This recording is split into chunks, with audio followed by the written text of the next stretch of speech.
How's it going, everybody? Hope you're well. Welcome back to Music with Michelle. Now, it's Halloween time, and I was trying to think of what album I could react to, which is kind of Halloween related. And something that's been on my radar for a very long time is the self-titled debut album by Dead Man's Bones. Now, Dead Man's Bones is the project by Zach Shields and, of course, Ryan Gosling. And after doing a bit of research, I found out that this project came from Ryan and Zach's love for horror films and monsters, everything like that. They originally planned to do a musical, but instead they turned it into an album. So I thought it would be the perfect album to listen to around Halloween time. So yeah, today we're going to be reacting to Dead Man's Bones. I'll also be doing a tier list throughout the video as well, but I'll explain that more when we get to it. So yeah, let's get straight into the intro and onto the first song, which is called Dead Hearts.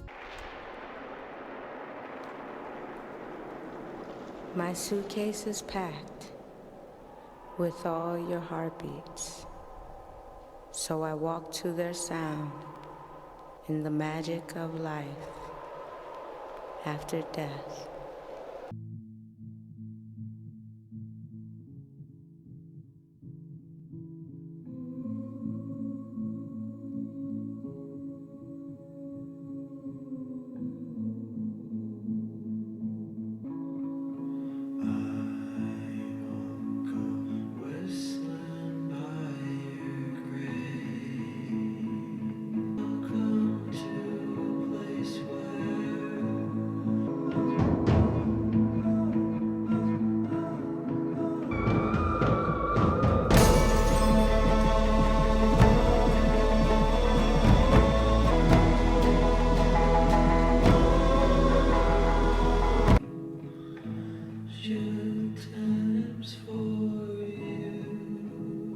Okay, so that was the first song, Dead Hearts, but before we get into that song, as I mentioned at the start of the video, I will be doing a tier list throughout this reaction. I'm sure you know how a tier list works, but in case you don't, pretty much the higher the tier, the more I like the song. So as you can see at the very bottom there, we have Miss. This is for when I think the song is just flat out not good at all. You know, no qualities about it whatsoever. One above that is not for me. You know, sometimes songs just aren't really for you. Middle tier, we have Re-Listen. It happens where you listen to a song for the first time, you're not a big fan, go back and listen to it a few more times and you quite like it. So yeah, that tier there is for when I think that I might like it, but my first impression is I'm not sure. One above that is straight into my playlist. If any songs go in here, it means that I like it straight away. And then the very top tier, we have Papa Power, which is the only song I've actually heard from this album. Discovered it quite a few years ago, had no idea it was Ryan Gosling, but yeah, I really liked Papa Power ever since I first listened to it. And if any songs go into that tier, it means that I feel like it's on the level of that song, because currently, although it's the only song I've heard from them, it is my favorite. So yeah, any songs go up there, it means that I think it's some of the best work from this project. So yeah, starting with Dead Hearts. Now, I thought that was a really interesting way to start the album. Built a great atmosphere, and I think it really set the mood and set the pacing for the rest of the album. It's a great opener. I really like the use of the heartbeat, you know, almost as like a metronome, because as the song sped up,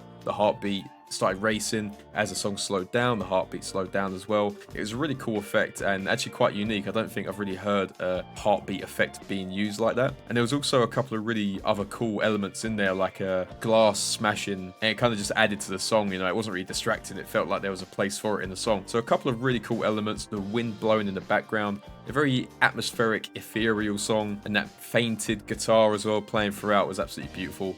And yeah, I think straight away, Dead Hearts is going to go straight into my playlist. I'm a big fan of that one. I love atmospheric songs, and this one was just that. Yeah, I feel like it was a great way to introduce the album. So let's see where we go from here and move on to the next song, which is song number 3, In the Room Where You Sleep.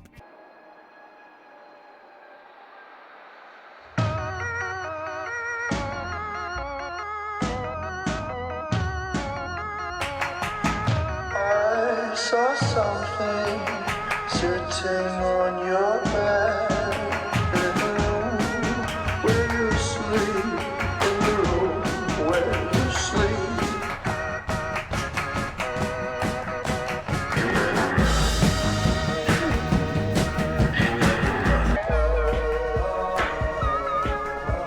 I saw something sitting on your bed in the room where you sleep, in the room where you sleep.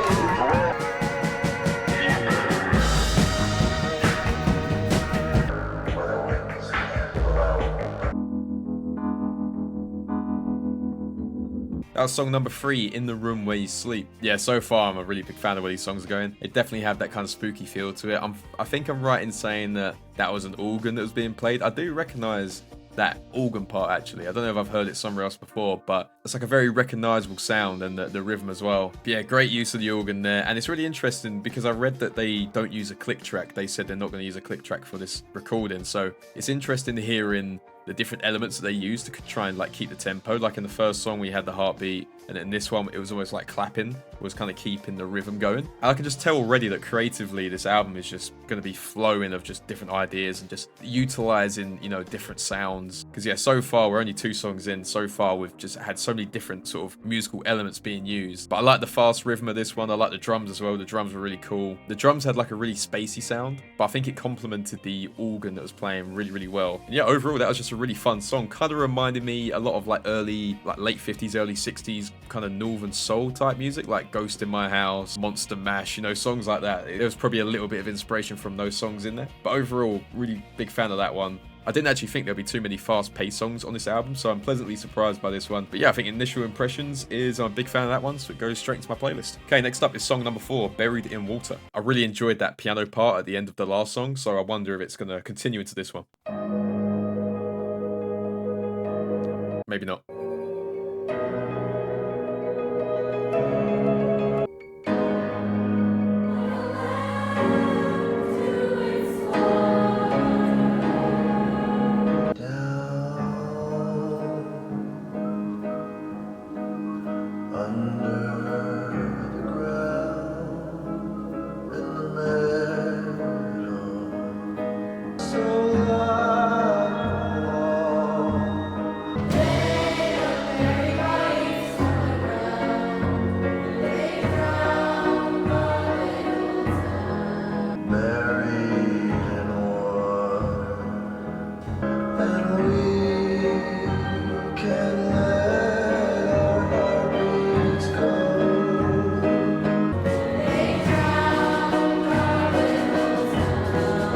That was song number 4, Buried in Water, and yet again another very atmospheric song. I think the best thing I could say about this song is that it feels like something that would be in like a Tim Burton film, like Nightmare Before Christmas. Really haunting piano throughout the whole song, which gave it a real spooky feel. Choir as well added a fantastic element to it. I think that definitely gives it a more sort of creepy feel. And even though this is one of the longest songs on the album, it really flew by. It really didn't feel like it dragged on. Maybe it went on for a little bit too long, but I found myself getting quite lost in this song, to be honest. I actually really, really liked it. As I said, I'm a real big fan of atmospheric songs, and this one definitely ticked all those boxes. And again, the absence of the click track really comes through on this one, because there was almost like whistling in the background that was keeping the rhythm, which added a really nice touch as well. So far, I'm loving the sounds of these albums. I'm loving the imagery of the songs, and I think Buried in Water is no exception to the other 2 that I've listened to. I don't know if I would put it on the level of Papa Power, but I really do like this one. So once again, it's going straight into my playlist. And let's move on to the 5th song, which is called My Body's a Zombie for You.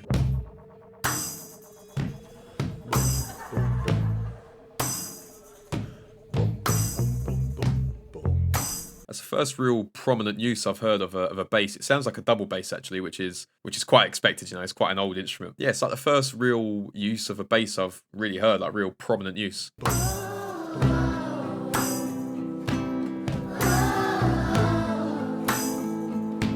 Fitting escape in size of the eyes and the flies in the sky.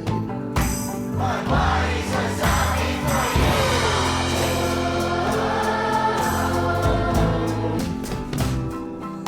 The smell of my breath.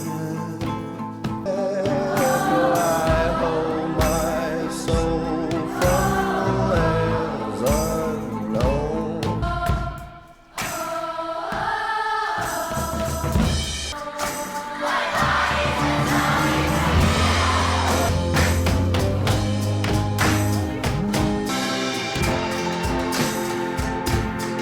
Okay, that song was absolutely beautiful. I will admit the chorus took away from it a little bit. I wasn't expecting it to go down that path after the intro in the first verse. But even so, I think that was an absolutely beautiful song. The melodies were lovely. Chords being played as well were fantastic. I want to say that was Ryan Gosling singing in that one, I think it was. This song was really reminiscent of like 50s, 60s love songs like Paul Anka, Frank Sinatra, Frankie Valli. Really, really beautiful song. and I think the bass really added to it as well. I said at the start of the reaction to that song that I haven't really heard much bass in the song so far. In the background you can kind of hear it, but there's not been a lot of prominent bass, and you know, this one started out with that bass guitar, which carried on throughout. I think having that really thick bass sound really adds to this kind of genre of music. Definitely makes it a lot more spooky, a lot more atmospheric. And I think the choir really added to that as well. I wasn't expecting the chorus to go the way it is, like them shouting it. I thought it would be a lot more kind of subtle to fit the kind of mood of the song. But still, I'm really liking the choir's involvement in the music so far. So whilst I was listening to the song, there was only really one thought in my head, and it was that I really like it. And it was one of those things where, like, as soon as the first verse kicked in, I was like, yeah, this is a song for me. So I'm going to put it right at the top. I really enjoyed that one, actually. And whilst we're on the topic, the song after My Body's a Zombie for You is Papa Power. I've spoken about this song a little bit in the video so far. You know, I mentioned that I've been listening to it for quite a few years now. And ever since I heard this song, you know, I wanted to listen to this project, and I've never really got around to listening to it. But I thought, you know, now's a good time with Halloween. But yeah, this song has been on rotation for quite a few years now. I absolutely love it. I love the more chilled out nature of it. I think the vocals are really good. The choir is like the best part of the song for me. Really addictive song, really memorable, very catchy. So yeah, I won't bother reacting to this song because I've heard it a million times. But you know, the top tier is called Papa Power, so it makes sense if it goes into that tier. So yeah, going into this album, that's the only song I actually heard and know about. So let's move on to song number 7, which is called Young and Tragic.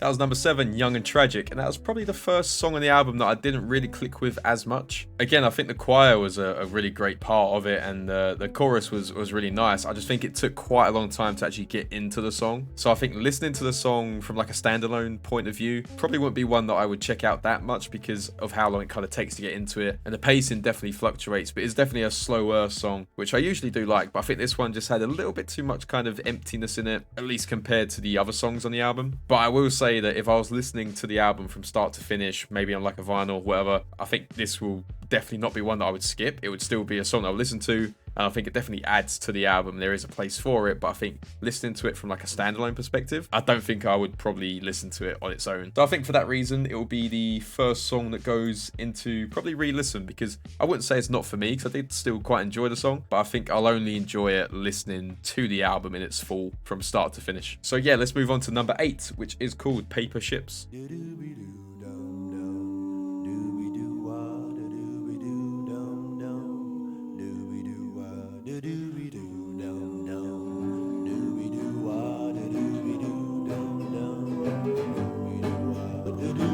Sailed on a ship of paper, and I sank in the deep of your eyes. Now I'll never get back, 'cause I'm a ghost ship on the blue.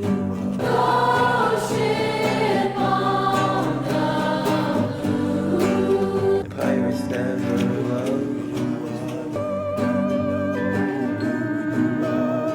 That was number 8, Paper Ships, and yeah, kind of like the one before it, this one just didn't really click with me. I did see that this album actually was meant to be a musical before it became an album, and I think this song would definitely suit that more musical space because it's one of those ones that you can probably easily do a cappella. But I think for me personally, there wasn't really too many elements of the song that I really liked. I appreciate the song for what it is, but I think it's probably going to have to be, I think it's going to be the first song that goes into not for me. I definitely wouldn't say that it's a bad song overall, it's just for me personally. I can't really see myself ever really listening to it. So yeah, let's get straight on to number 9, which is called Lose Your Soul.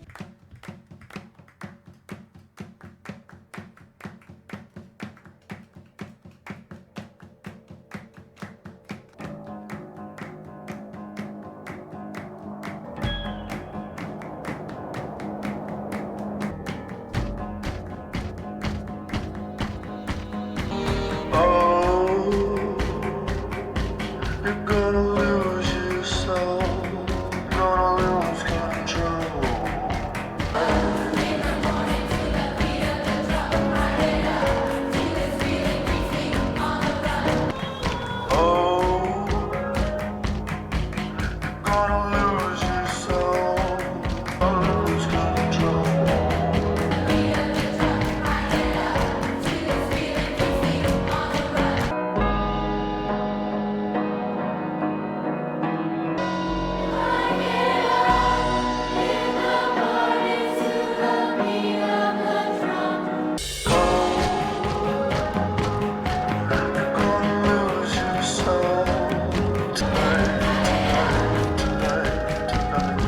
That was number 9, Lose Your Soul, and definitely one of the more sort of spookier songs on the album. I actually really like that piano riff that was playing throughout. It's really quite bouncy, quite fun. The orchestra came back as well. But for me, I think the highlight was the vocals and the kind of effect that was put on the vocals. Definitely added to the kind of spooky nature of the song. I think we saw something similar in Papa Power with the effect on the voice as well. Adds like a whole new element to the music. And this one is definitely one of those songs where the more I listen to it, the more I like it. And what I liked as well is it didn't stay in one path. It kind of jumped around with the rhythms and the timings, slowed down, sped up. But I really like the last 30 seconds was the highlight for me as well. Just the way it kind of dropped out then came back in, picked up that pace again. And yeah, I think that's a great way to kind of structure a song, because it definitely keeps you listening to the end, and it kind of pays off right at the very end. So yeah, I'm a big fan of this one. I wouldn't say it's the favorite of mine on the album so far, but I definitely know that I like it. As I said, the more I listened to it, the more I liked it. So it's going to go straight into my playlist. And that leaves us with 3 more songs left. And at number 10, we have Werewolf Heart.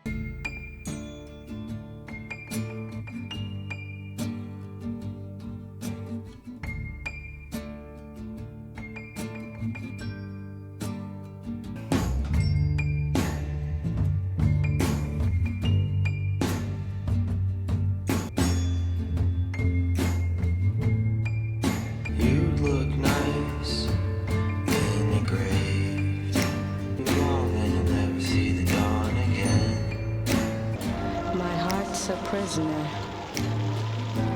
to my ribs.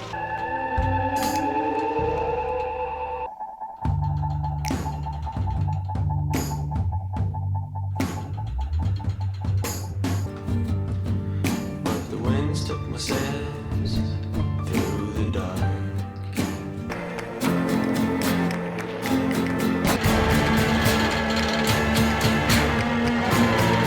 That was number 10, Werewolf Heart, and yeah, another spooky song, but I have to say, once again, I'm a big fan of that one. I really do like these kind of slower paced ones. Yeah, once again, I think it was Ryan Gosling singing, and if it is, he's got a really nice voice, especially for this kind of music. And with that acoustic guitar in the background, and just the use of all these different, instruments, it's such an interesting sound. It's very sort of re-listenable, It's one of those projects so far that you want to kind of go through it a few times, just because there's probably elements that you kind of miss out on, don't hear on the first listen. And an artist that this kind of reminds me of is Lord Huron, and Lord Huron is very much the same, where you have to listen to the music quite a few times to really take everything in. And yeah, the song went a bit country western at the end there, but for the most part, it was very sort of chill, very melancholic, and once again, just very atmospheric, which I think is the theme of this album so far. Werewolf Heart though, really big fan of that one once again, so it's going to go straight into my playlist. I don't think it's as good as the 2 at the top, but yeah, definitely one that I'm a big fan of on my first listen. Okay, that leaves us with 2 songs, and the penultimate song on the album is called Dead Man's Bones. So yeah, let's get straight into it. Dig a hole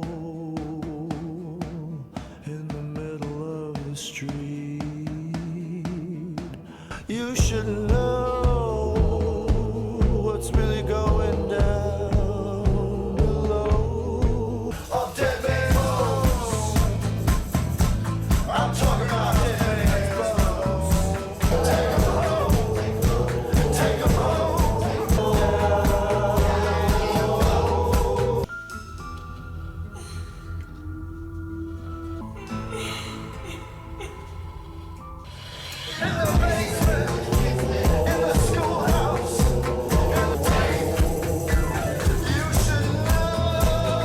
But that was quite different to what we've heard so far. Definitely the most upbeat one we've had. Definitely one that feels like it could be in a musical. Again, going back to, the whole idea that this was originally meant to be a musical instead of an album. Very bouncy, very upbeat. It kind of reminds me of that one scene from The Corpse Bride. Again, very Tim Burton-esque. And yeah, definitely hits the spooky side of things, especially with the lyrics talking about, 6 Foot Under and Dead Man's Bones, all that kind of stuff. I think the one thing that kind of took me away a little bit from the song is the fact that nearly half of it is just like a woman crying, which isn't what I usually go for in my music, to be honest. So I think for that reason, I did quite like it. It's not really my usual type of music, but I did quite enjoy it. So I wouldn't say it's not for me. I'm going to put it in re-listen, just because, again, yeah, half the song was a woman crying, but I do quite like the tempo of the song. It was definitely something different to what we've had on the rest of the album. I think there was another pretty upbeat one on here as well, but I think this one's definitely the most upbeat with the highest tempo. But yeah, I wouldn't say it's not for me, but I'm just going to give it a few more listens, I think. And that leaves us with one more song, the final song on the album. So yeah, let's get straight into it. And this is song number 12, Flowers Grow Out of My Grave. was floating above my bed like a body in a river, in a car. And I saw little beams of light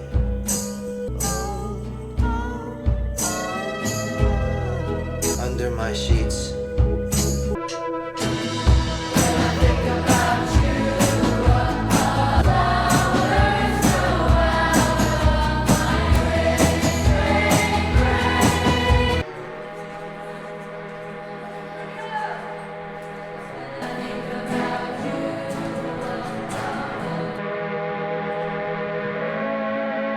Okay, that was the final song on the album, Flowers Grow Out My Grave. Big fan of that one. I always love the last song on the album on these kinds of records because they always seem to be the most kind of like introspective or heartfelt, and it's like really hard to cap off an album, so it's usually a bit more slow. And this one, yeah, I did really like this one. I would say that if it kept the same speed throughout, I think it probably would be my favorite song on the album, but because it sped up towards the sort of middle of the song, it took me out of the song a little bit. But I loved the start, the first like minute 2 minutes of the song was incredible. Like the sort of arpeggio on the acoustic accompanied with the synthy sound, and he had those nature sounds in the background about the pond, all that kind of stuff. I thought it was very scenic, very ethereal. Yeah, if it kept up that pace in, you know, because it kind of went back at the end as well. It went back to the single chords and the synthy sound. If we kept that up throughout the whole song, I think it would actually be my favorite on the album. But because it did kind of go a bit off course during the chorus, I'll probably put it straight into my playlist. But it was good to see the choir back one more time. But overall, I think it was an absolutely beautiful way to cap off an album. So yeah, that is my final tier list. As you can see, there's no songs in the miss. One song in the not for me, which is Paper Ships. 2 in re-listen, which, as I said, I will go back and listen to a few times. 6 of the songs go into